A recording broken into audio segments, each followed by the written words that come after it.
What if you could power sensors, switches, and transmitters not with batteries or wires, but simply by capturing the energy that's already all around us? Imagine a world where every movement, every vibration, even a single push of a button could create clean, renewable power. Welcome to Industry Ignited, the show where we explore how industrial leaders are building what's next.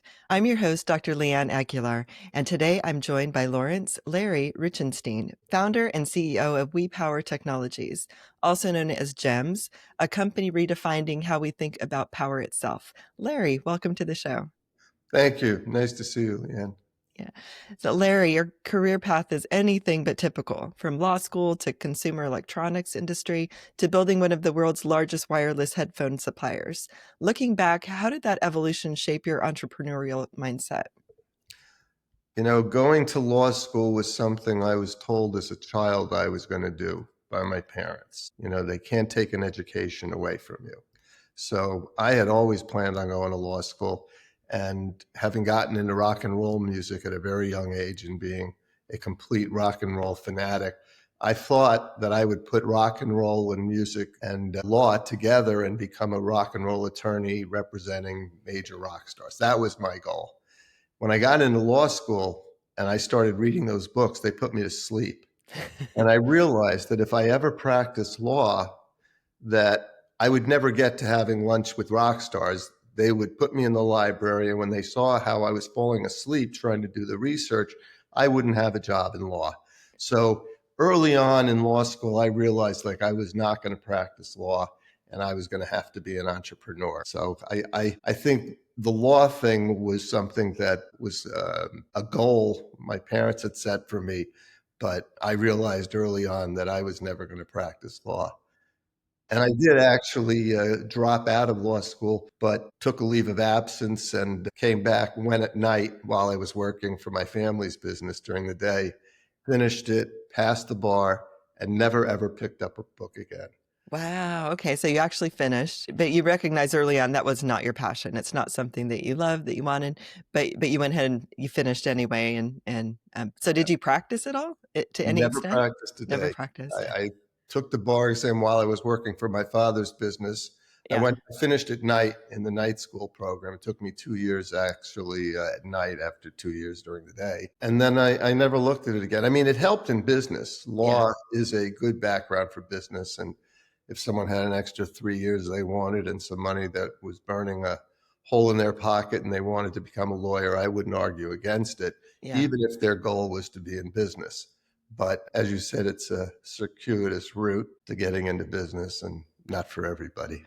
Larry, you've described one of your early ventures as the most expensive piece of your education. What lessons from those early experiences became foundational to your later success? You're talking about Lone Star. And after working for my family's business after law school for many years, or several years, I left, and I guess I was about 32 years old, and started my own company, Lone Star. And I went into the phone business, and corded phones back then were a big thing. You know, I'll tell my grandchildren someday that I was selling telephones, and they said, "Oh, you Apple or were you Samsung?" You know, no. This was corded telephones in homes. No one understands that anymore. So it was a nice business, and I wanted to expand, and I got into karaoke. And then having been always into music and never being talented enough to play, was presented with an opportunity for an interactive guitar called the Key. We called it the Key. And it turned out to be the greatest bust I've ever experienced. And it was a bad time because we were just at the intersection of moving from analog to digital. So the software and everything, we were working with VHS tapes where we were putting code into them where you could play along with the music. But it was way before Guitar Hero and Rock Band, which really took what we did and brought it to another level. I also wound up with a 3 or 4 year development program on that product, which was a very good education. If it's not working, cut bait. Yeah. I should have cut bait. We had a $12 chip we were putting into the product for the sounds, you know, to duplicate all the instruments. It was a new technology called Waveguide out of Stanford. We were so excited to have it, but the chip company went out of business. And to cover that $12 chip was now costing us $100 from Korg. Oh, wow. I should have right then and there said, when, Yeah. So during the development process, while you were developing the technology, the chip manufacturer went out of business. yes. Okay. And That then you was a had to bad find, one. oh, And wow. we had what you call the walias. And this is Hmm. something you get in built in fixing a house and also when you do products. Well, while we're at it, wouldn't it be nice if we added this? Wouldn't it be nice if we added that? And I lost control of the project. I started Yeah. letting all the engineers, and there was a couple of musicians, and they're all saying it would be better if we did this and we should add this. And we, no, guys, cut the product. This is what we decided to come out with. And I should have been very firm on that, but I wasn't. So, Okay. So before you even had a product to market, they were making a bunch of changes, adding features, adding things that, right, right, right. before you even had us, We were bringing in other people, technical people, and hmm musicians, and they all had their own ideas. And the original inventor of the product, who I kept around, although it was becoming less and less what he invented and more what people were adding to it, he was all excited about all the things that were coming to it. And I should have recognized, as the leader of the project and the owner of the company, that, guys, we're going to cut this. We're going to stop the feature adding, and Yeah. instead, let's define the product where we were. Let's get it out at the right price point, and let's not spend the next 2 years trying to develop something that we don't really need. Right. But So did you ever take it to market at all? we took it to market, and by that time, we had practically run out of money, so we didn't have a lot of advertising money. But the Okay. product was just so overblown. It was terrible. I actually have a few in my basement, and I've taken them out sometimes, and I've asked myself, what were you thinking, Larry? Hmm. Hmm. But it was really cool. I mean, the concept was amazing.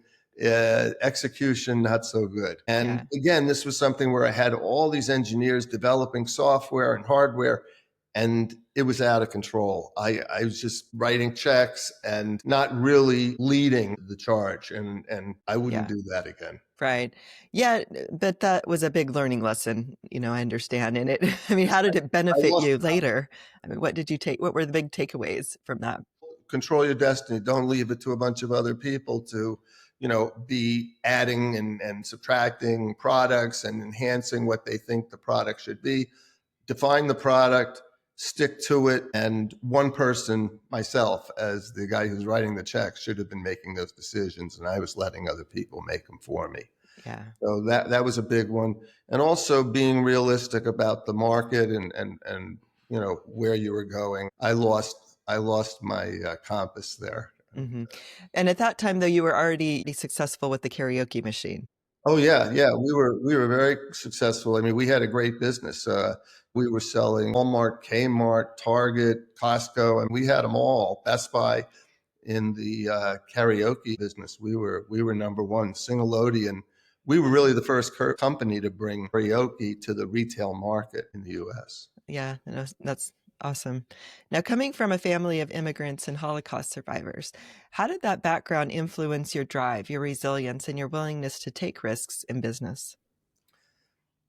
People always said, Larry, you're pretty gutsy. You keep starting businesses. I never felt that way. I realized early on, as I mentioned, falling asleep in the library trying to study law, that certain things, if they don't interest me, I fall asleep. Later on, I found that it's called ADD, but Yeah. I didn't know that then.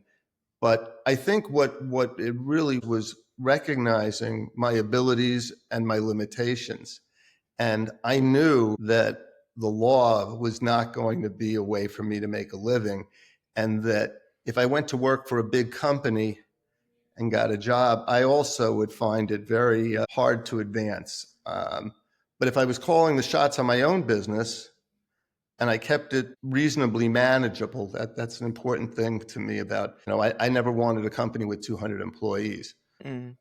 Unwired, which was doing about $40 million in volume and was a tier one supplier to General Motors and Ford, we had 11 employees. Oh, wow. Our companies Nice. used to say to me, we can't believe we're doing business with a fake company. I said, what do you mean? And some of the more astute guys would say, well, no, it's not fake, it's virtual.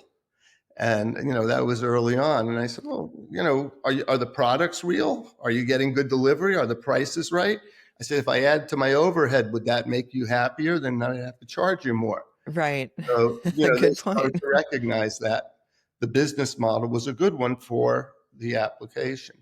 Yeah. And here with WePower and the GEMS energy harvesting, we also have the business model that is, a little different, but one that I'm trying to stick to. So All right. So business I just models are important to me. Yeah, yeah, I'm hearing you just have a knack for keeping those business models like slim, lean, I guess is the term they use, Even and when I started streamlined. Lone Star, which Yeah. was my first startup leaving my family's business, I didn't have the money to play the way typical importers would, where you design a product, you put your own packaging together, which that part I could do. But then filling your warehouse in the US to ship whenever the retailers needed goods out of the warehouse was a problem for me.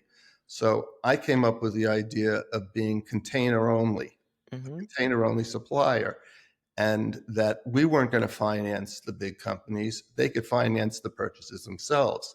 So we required in Lone Star to sell like any of the big chains, they had to put up a letter of credit, which is basically a bank to bank promise saying they're going to pay you. So there was no way they could hold money. That's a notorious thing from the big retailers. Hmm. If they're Right. not so sure the product's going to sell, they buy the product, you ship them, and they immediately put a hold on payments because they don't want to pay you and then realize that the goods aren't selling. And now you've been paid and they've got goods they can't sell. They want to send them back to you, or they want you to pay them to mark them down. They don't want to take the loss in profit. Right. So it's a tough business. And by selling on letter of credit and shipping goods FOB China, so I never owned them, Hmm. was such a great business model, and it really worked for a while. I mean, I was getting all these big chains, and they were buying products at prices that they weren't getting them from other suppliers. So that was an edge that I had, and enabled me with no money really to Yeah. become a player with major retailers. Yeah, no, that's pretty brilliant if you ask me. I mean, and they actually went for it. I mean, Yeah, how did you get them to go for it when other people were saying, they'll never do that? yeah. I was concerned, but there were a few of them that I knew would do it if they had enough savings. I remember my very first customer was Crazy Eddie, which I was shocked about. They called me. I knew the buyer for many years before, and he called me up and he says, Larry, why haven't you called on us? I said, well, you like to string your suppliers along and don't like to pay them. I'm the complete opposite. You got to pay me up front. Yeah. He says, well, is it worth it? I said, of course it is. So he called and I went down to Brooklyn and saw the buyer, and he gave me my first order, which was shocking. I had never expected the first order would come from Crazy Eddie, Yeah. but it did. Yeah. Well, and also if it's a good product and it is selling, I mean, I guess then they're more Yeah, likely no, to the order price again. was And right yeah, the because price is they right. were buying Yeah. it at a price they couldn't get it from anyone else for. Yeah. Yeah. Right. And just cut out the middleman and you don't have the overhead. And right. Yeah, So that makes exactly. sense. Now, when you reflect on your journey, the pivots, the wins, the losses, what has success come to mean for you personally? Well, certainly, financial wins are part of what is success in business. But my ability to be independent and to be my own boss and work within my own capabilities and utilizing my skills in my own way has really, I think, been the biggest benefit. Because as I said, I don't know that I would have done well working in a big company, trying to climb the corporate ladder and saying the right thing to my boss and also to try and promote my career and all that. That would be very difficult for me. But as the boss, I was able to do the things that I wanted to do. I think I've been always a good person to work with. I've built companies that were more like families, which is the way I like it. But ultimately, I made the decisions, and I found that much easier in the long run. I was willing to take the risk of my decisions being good or bad, and I actually think it's better. I know people who've worked for big companies. They say, "I can't believe my new boss. He's completely lost it. He doesn't understand this. He doesn't understand the business." That would be more frustrating to me in some ways Yeah. than not knowing it myself and having to figure it out. Right. I completely relate to you on that. I've had my business. I started when I was 24 years old, so running it for over 25 years now, and I don't know how I would, work otherwise. I mean, I work for my clients, obviously, Sure. and but I still control how the work is delivered and done, and it's still, yeah, We all report to somebody. I right. mean, Report to we all have somebody. customers or Yeah. clients, and Uh-huh. you've got to meet the requirements to keep them. But so yes, we all report to somebody in a sense. Yeah, But but there's something though about once you become an entrepreneur and just I get start it. running, I know, it's like, I don't know, I've thought about that too. I don't know if I could actually go back working for somebody else, in a corporation, let's say, or something like that, but anyway, it's like controlling our own destinies, I suppose. I like it better Yeah. that. Now, WePower's technology sounds revolutionary, capturing energy through motion to power devices indefinitely. For those who aren't engineers, how do you describe what makes this technology truly different? I didn't take physics in high school because I always wanted the easier route. But Faraday's law in physics basically says that you can harvest energy by dropping a magnet through a copper coil. And that really works, of course. That's physics. What's interesting is that our GEMS technology allows a magnet moving through a copper coil to do so a number of times with a single activation. These are done by using other magnets that have flux, which is the energy of magnets, and they control this movement. So when we have an activation on one of our devices, and we have three different energy harvesting generators for three different kinds of applications, the immediate result is energy, but we optimize it by moving the magnet through the copper coil in an oscillating way. And that gives you much longer power, more duration, and more energy.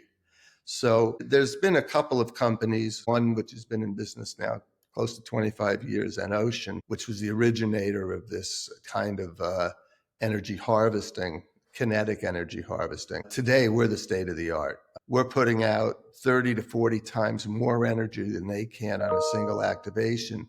But even more important, the duration, the amount of time that our energy exists is like 100 times longer than theirs. So when you think about a wireless signal, and I've been in wireless my whole life basically, the stronger the signal, the better the reception. And when Right. it's in wireless, it's always about have you received it or not. So it has to be, especially in applications that we're looking at, it has to be 100% reliable. And we can do that by multiple transmissions, but you need the amount of energy that we have to be able to do that. So Mm. basically, there is no one in the world other than WePower with our GEMS energy harvesting technology that can do the things we're doing. And Yeah. it's taken a while for people to recognize that, but I think we're finally there now. Yeah. But it's interesting because, like you mentioned, it is physics and it makes complete sense, like when you start talking about it. And so it's like, why hasn't anyone harvested it like this before?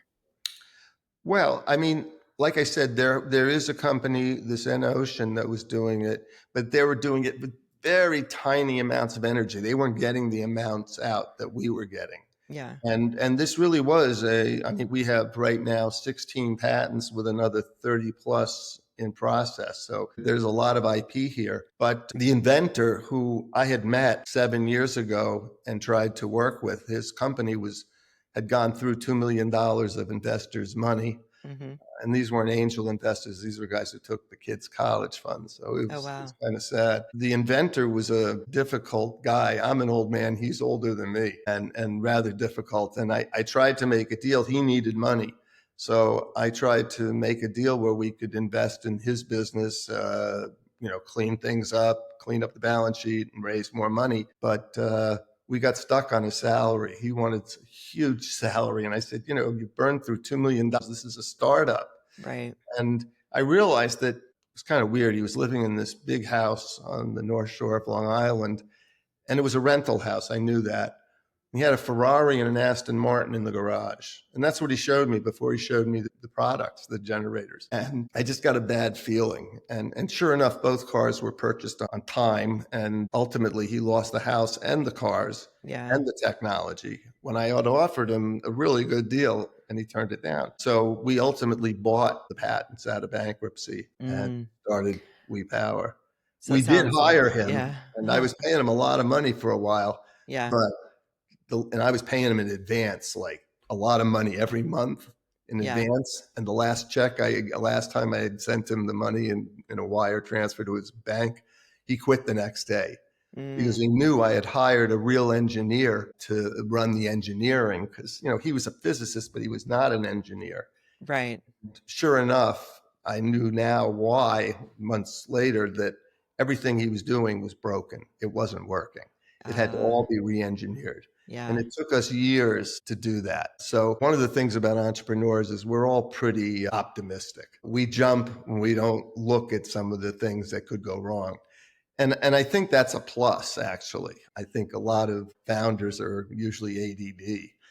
They're not looking at all the downsides. And that's why you do something like this. If you looked at all the downsides, we know plenty of reasons not to start a business. We optimists brush that aside a bit and say, well, we'll figure it out. And sometimes we do. Yeah. So, Right. Right. Because entrepreneurship, I mean, starting a business, diving in, I mean, taking a lot of money to develop something that's never been done before is hugely risky, right? People would say, well, that's crazy. That's insane. Why would you take that risk? But that's how innovation works. I mean, you have to. And if you yeah, don't, then we don't move forward.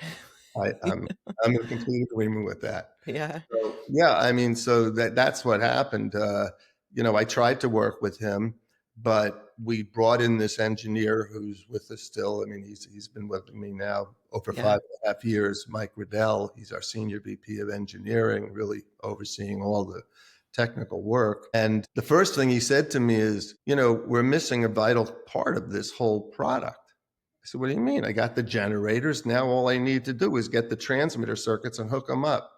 He says, no, Larry, that's not the way it works. Now, again, being optimistic, and I had this physicist who invented this whole thing, he should have told me, but basically you can't just take energy off the generator and put it into a product. You need to process it and get it off that thing in a good way and put it into a bank of capacitors. I knew what capacitors were. They're kind of battery-like things that can hold power, energy. So basically what we needed was a circuit that would harvest energy off that generator, put it in a position where it could be used. And then the beauty of what we do is we are platform agnostic. Once that energy is in those capacitors, we could connect it to a Bluetooth transmitter, a Zigbee transmitter, a LoRa transmitter, a Thread transmitter. It didn't matter as long as you had sufficient energy for that particular platform. So that's why we call ourselves platform agnostic. We can power anything depending on how much energy it needs. And again, our product scales. So if you wanted a huge amount of energy, we could make the product, the generator, bigger. It'll Yeah. be harder to push, harder to activate, but you get way more energy out of it. And that's important in some applications potentially. You've mentioned that one of the biggest challenges isn't the technology itself, but that no one wants to be first. How have you navigated the psychology of early adoption and built credibility in such a conservative industry? It's a good question. And again, I was an optimist, thought this would happen very quickly, especially after we got the circuit working. And we have a few of these extraction circuits now working beautifully. I think the issue of being first is always a problem when you're selling a product. And whether you're selling a product to a retailer or in a B2B kind of a environment as I am, I think what's important is to recognize risk and what's going on with the people you're trying to sell. So I recognized early on when I went through the buyer's office at Target, if he put my product in and it was a great success, he got $1,000 extra in his paycheck as a bonus and a pat on the head. If it was a disaster and they didn't sell and they couldn't return them to me and get themselves whole again, Mm, it was his job. wow. He Right. had very low reward, but very high risk. The complete opposite of what we want as entrepreneurs. We like low Right. risk, high reward. So recognizing that we have to expect that if we come into a customer, prospective customer with something that's really revolutionary. And our product, while we replace batteries, we can't take the batteries out and put this thing into the battery compartment and work the product. The product has to be completely re-engineered in True. certain ways. So you've got here a long lead time sale. And as an angel investor, I've invested in a lot of companies after I exited Unwired and before I started this. We hate long lead time sales as investors, because we know that, the companies may not ever get the traction they need. So I stay away from long lead time sales. You want to sell hospitals and retailers and educational facilities, high schools, junior high schools, colleges. Those are companies I don't want to invest in. So I'm doing this knowing it's a long lead time sale, but it turned out to be even a harder sale than I'd expected. We had talked, and we go to CES. We've been to 3 CES shows now, and each show is better than the last.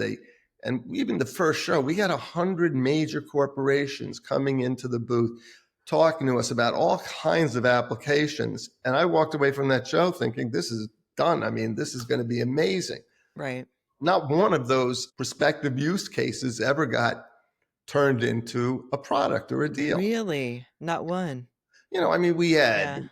the big car companies. It was the who's who. We had all the big ones. Sure. And they all had ideas, but nobody was really compelled to do anything about it. Well, as the technology, and we've proven more and more at each show that we're getting more and more serious users, but we still haven't signed. And I admit that, as of today, we still have not signed the first licensing agreement for our technology. But we've got 3 or 4 companies right now, big ones, that are seriously in discussions with us. So we're getting away from, we are going to find that one who's going to be number one shortly. And I think what's going to happen is that's going to spur a whole new acknowledgement of what we have. Exactly. Like once you get that one, once there's that proof of concept, once somebody, Right. you have, something to show for, then other people will quickly, I think, jump on that bandwagon. Right. And, we all pivot. Every founder has had to make some kind of a pivot. And I don't want to pivot, but I had to. So my pivot was that we were strictly a licensing company, and that we're going to major users of potential of batteries and IoT devices and go to them and turn this into battery-free devices and on a licensing basis. So we were all excited thinking this is all going to turn into business, and it didn't turn into any business.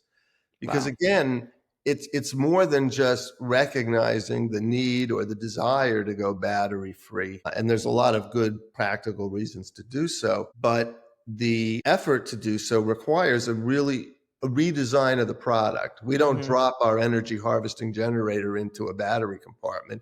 We eliminate the battery compartment, and the product has to be retooled and redesigned. And it's better at the end of the day when they do that. So, we're talking now with a company that happens to be in the middle of a redesign of one of their products, and they're using a new transmitter. Okay. Perfect timing for us. So, That sounds you right. need to find people in that mode. Now, if you talk to people over a 3 or 4 year period, as we have with a couple of prospective licensees, it does add credibility. And being there again and again is something that creates confidence in buyers or prospective licensees.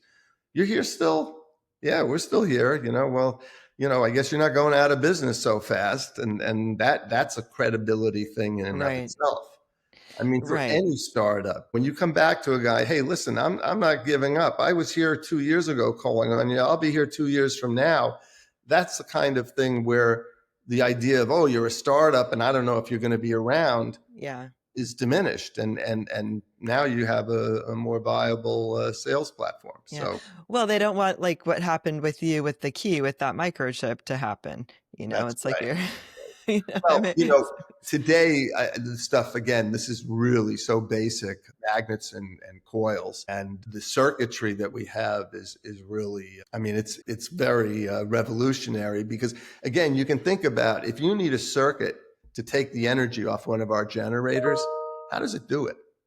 And when you think about other forms of energy harvesting, solar, wind, and now even RF. It's a very low energy kind of thing, but they can take all that stray RF in our homes, that, Wi-Fi, cellular, all that stuff, and actually harvest that and put it into capacitors. But it's very low power. But the Hmm. thing about those three power sources, wind, solar, and RF, is when they start, they're not going to end in a second. They're going to be on for hours. The wind is going to continue. The sun is going to be out for the next 8 9 hours. No problem if you don't get the first second of its energy. With us, we put out energy 250 milliseconds, quarter of a second. If you take a second to wake up, you've lost everything. So we need a Oh, circuit that almost perceives that you're about to have an activation event and yeah, opens up and says, I'm ready to take it all in and put it, regulate it, process it, and put it into the capacitors, because you don't want to lose any of it. right. So that's part of the patents and the technology that we've developed, Yeah, because we have this really instant energy source that's significant but short. right. And as you mentioned, the applications for this technology are vast, from smart cities to healthcare to aerospace. Which market do you think will be the first to fully embrace battery-free power, and why? Definitely the first market will be smart homes and smart buildings. And the reason is, and I started talking about the pivot before. So my whole business model for WePower with the GEMS energy harvesting line is licensing. We don't want to build products. We're not going to inventory products.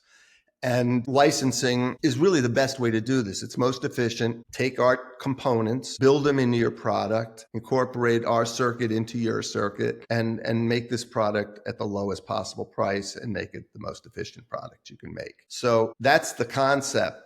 The problem is that we've had a long time trying to get people to accept this. So we started coming out with we've developed a couple of what I call reference products.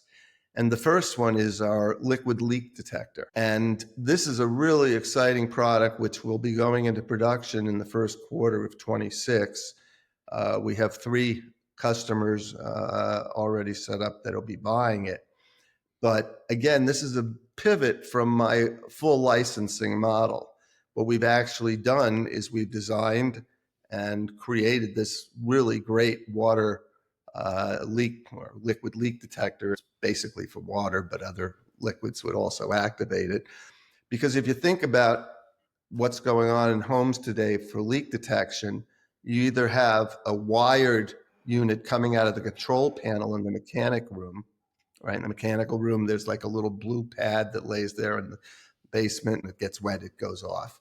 But you can't wire the whole basement. If you've got windows where the water comes in, and I've had basements where it seeped in underground through the hole, through the crack in the cement. I've had it where it's Oh, come wow. in over the window. I've had a lot of leaky basements. Yeah, So in those situations, you really want something that's independently powered, not wired, and that you can place wherever you want. And those become battery operated units. You put something in the basement, and then a year later, when the battery is dead and the leak occurs, you've got no protection whatsoever. right. Yeah, So what we did is we came up with this liquid leak detector, and it's completely battery free. Now, if you took 2 magnets and put them in your hand, what would happen? They would attach to each other. But if you flipped them over and you held them in your hand, you would feel resistance. They would be repelling each other, right? right. Yep. And if you put them in a little box in that same position, they would be repelling each other in that box for a long time. If you ask a physicist for how long, the answer is forever. So this is forever power. So if you take those 2 magnets, and this is the concept of what we're doing in our water detector, is we put those magnets in a repelling way, and they're locked in place because we put a piece of paper around a stud that is spring loaded.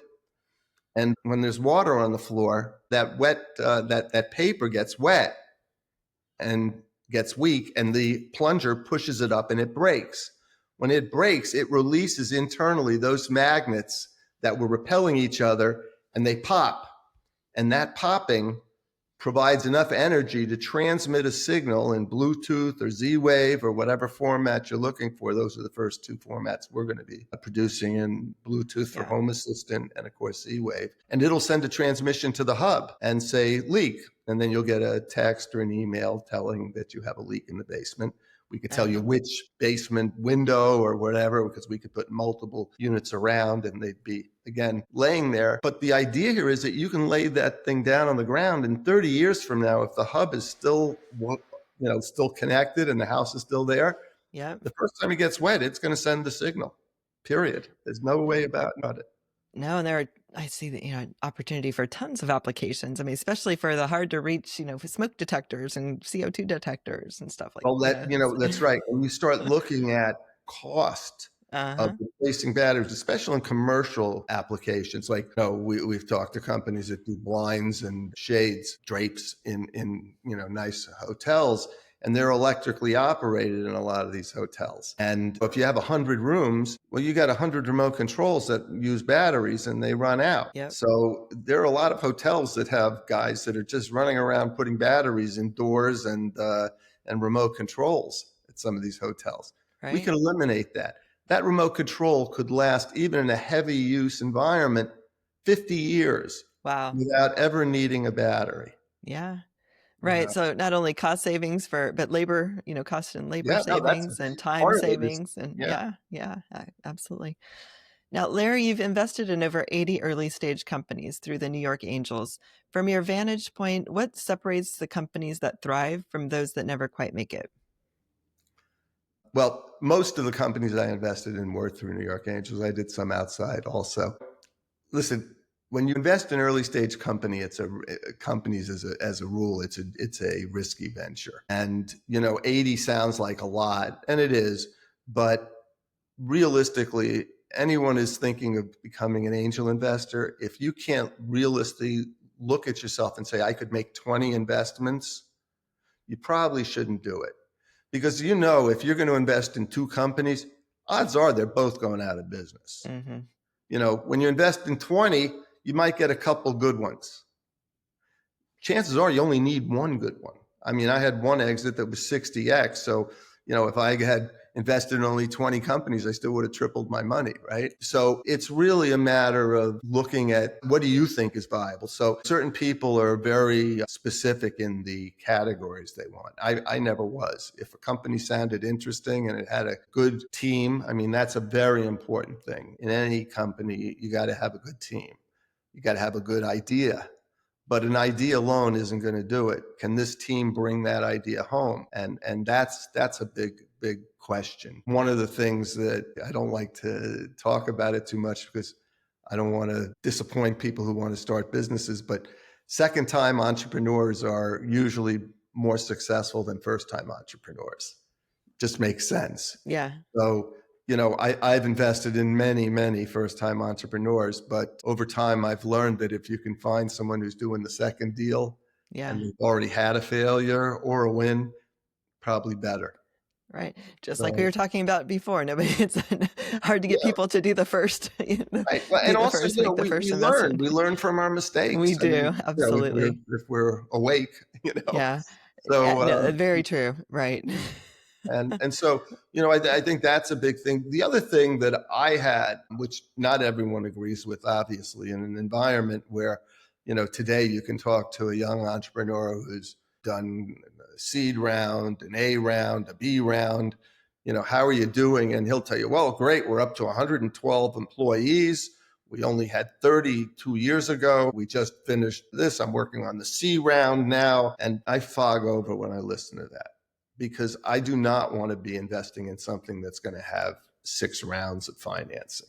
The best investment I did was when there was a guy came in and he said, I really believe that if I get this money right now, I will never need another penny and we could go all the way with this. That's the guy I want to talk to. Right. And I know that that's not, typical. You don't see that many situations like that. But anyone who's looking for an angel investment, if you find a guy who only thinks he's going to need one round, you've just cut out one of the biggest problems of angel investing, is being an early investor in a seed round and then facing VC after VC who's doing the A round, B round, C round, and you're getting diluted and you're losing your rights. All of a sudden you're not getting financial statements anymore. Now you don't have pro rata rights. If there's another raise, you can't keep your percentage in the business. The VCs take all that away from you. Mm. So the beauty was that this one guy said, I'm going to take one round, and he did it Yeah. and exited, and it was fantastic. Wow, amazing. Yeah. Right, but ultimately, like you said, I mean, it is a numbers game and a huge amount of risk. And on the flip side, I guess a huge amount of reward when Absolutely. it does, work out. Yeah. And I really think that, I've made a little money at this. The real excitement to me was having this group, the New York Angels. I made a lot of friends there. It's been great. Brian Cohen, who was the chairman of the group for many years, I brought my son-in-law in one day and he said, if you look around, you'll see that none of us play golf. Ah. And that wasn't quite Really? true, but most of us don't. Really? And it's funny, but yeah, I guess this was my country club. Yeah. Yeah. Yeah, it's like, so what do? You invest? I guess that's Yeah, and yeah, we're all interested in business and Uh-huh. technology. So, I mean, I can go out with my friends and we have things to talk about. But when I'm with the New York Angel guys, I mean, now I can really talk technology and Sure. No, business. And I that's enjoyed that. awesome. No, and that is true. That'd be a fun group to hang out with, or be the what is it, the fly on the wall, just listening to those conversations because that'd Absolutely. be fascinating, right? And just having, I mean, because you're at the forefront of all the new ideas in technology, and people are coming to you with that, opportunity to make it happen. And yeah, that's got to be amazing. It is, and it's a real responsibility. I mean, Yeah. the New York Angels. I mean, one of the things we were always very conscious of is the founders coming in there and putting bearing their soul to us and telling us why they need money. I mean, you got to treat them nicely, give them suggestions. If you're not going to invest, I mean, you don't have to tell them we love the business if we don't, but tell them why we don't and where we see pitfalls and things. So Yeah. give them some positive feedback, and even if everything's negative, at least give them some education and tell them why. Right. Absolutely. Because if they're not quite there yet, they've got to know what, could help them so they can go back and rework things or, Absolutely. And we've yeah. had that where, a company came to us and we said, well, you're really not ready and, you should be doing this or that. And a year later, they came back and we invested. Awesome. Yeah. So they take it to heart and make it happen. And yeah, Yeah. that's awesome. So you've said that good management and a believable story matter more than projections. How do you assess the people factor when you're deciding whether to invest? You try to understand them, and people make mistakes, so you really try to spend a little more time with them, understand the dynamic of the team. I remember one company came to New York Angels, and a lot of people invested. They called it the dream team. There were guys from Google and Apple, and it was just all kinds of great people. Fortunately, I didn't invest in that one, but a lot of people did. And what happened within 60 days, the team of superstars were fighting so bad that the company broke up. So they were all superstars, but they couldn't get along. Yeah, they So, weren't you know, aligned internally. no, they weren't, and that was the end of it. I mean, I guess a little bit of money came back, but basically it was lost. So, Yeah. a team is really important. And the other thing, when you talk to people, if they listen, coachability. If you're telling someone, well, that's a good idea. Had you thought about doing it this way? And they say, well, no, that's no good. Yeah. Where you don't want to hear that, we'll say, well, no, I don't know if I really thought about that. How would that work? To have a more open mind about things and what you're doing is certainly better for an entrepreneur. I always say that some people who are really smart think they know everything, and I'm smart enough to know that I don't. So, I think everybody should know what they don't know. Yeah. That's a really important thing, because then you got to know what you got to fill in on your team if you're a founder, but Yep. also to understand that there are things out there that we need other people's expertise on.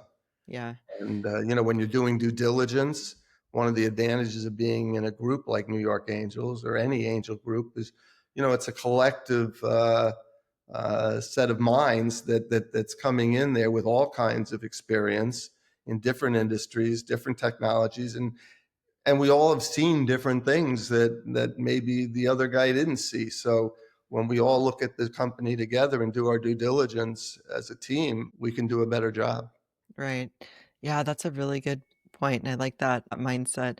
I mean, I've come to realize the more I learn, the more I know I don't know, right? So it's like my education has taught me there is so much more to learn, and so always being in that realm of curiosity, asking questions, and being willing to learn, because especially with the advancements in technology and new discoveries, and I mean, there is Yeah, just things happen so quickly. How can you know everything? can't you So you can't, can't, and you know, right?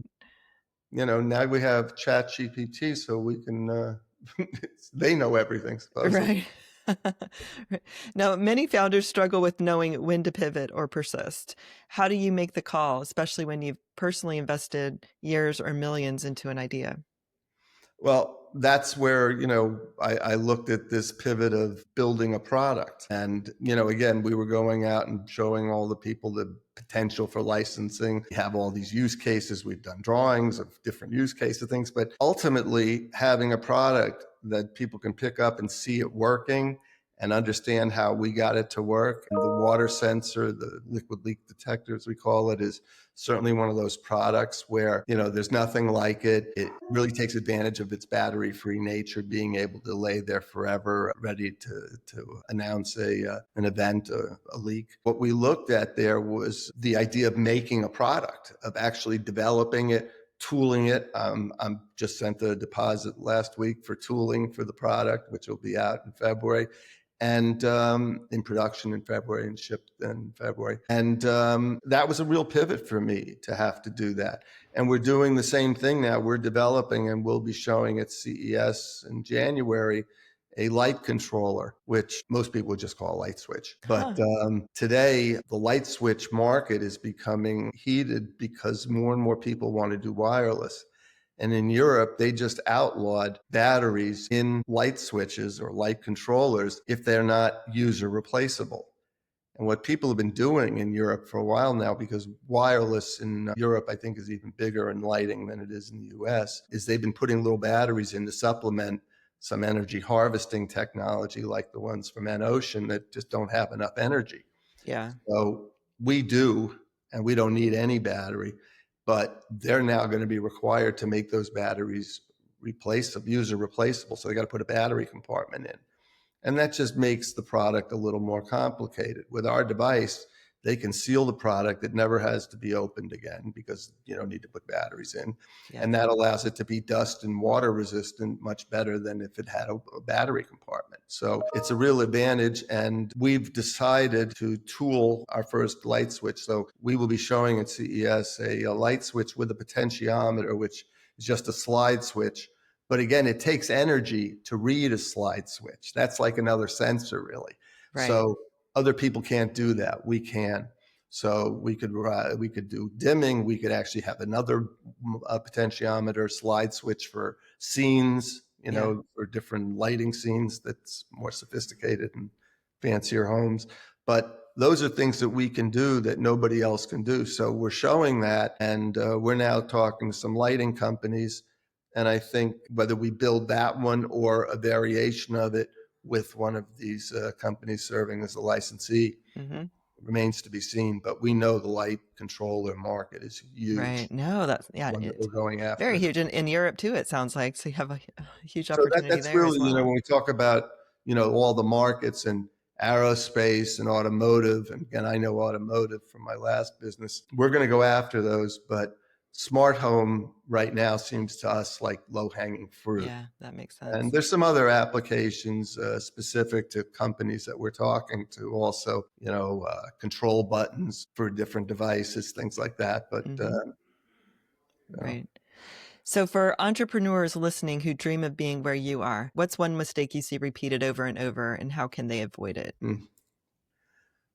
um, not having enough money is one. It's story after story. Companies run out of money. I had an ex-employee contact me few years after I had sold the business, and he was thinking about starting a business. And I had a really good relationship with the guy when I worked with him. And he asked me about what I recommended for him to start his own business. He had an idea and he wanted to do it. And I said, well, you got to figure you're not going to earn any money for at least the next, 18 months. So you should have enough money to pay all the bills and everything for the next 18 to 24 months. And enough money to get to some proof of concept where you can get investors interested to put money in. So you need to bootstrap enough to show something, about the product or service, whatever he was doing. And so I spent time, I really gave him this whole email, and I never heard from him again. And I felt bad, but I was giving him the truth. Right. I think he wanted me to give him a fantasy story like, oh, if you got $12 in your pocket, you should start a business. You can't.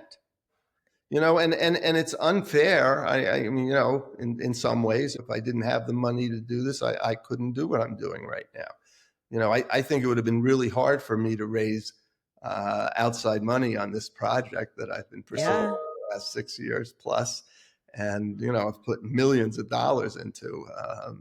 I'm in a fortunate position having had an exit that I can do that. But, it's not easy. And I think financially the comfort is the most important thing, because if you're waking up every morning saying, how am I going to pay the mortgage this month when I don't know how to pay the employees, there's enough problems in business without that being another one. And that's such a big overhanging cloud over any business.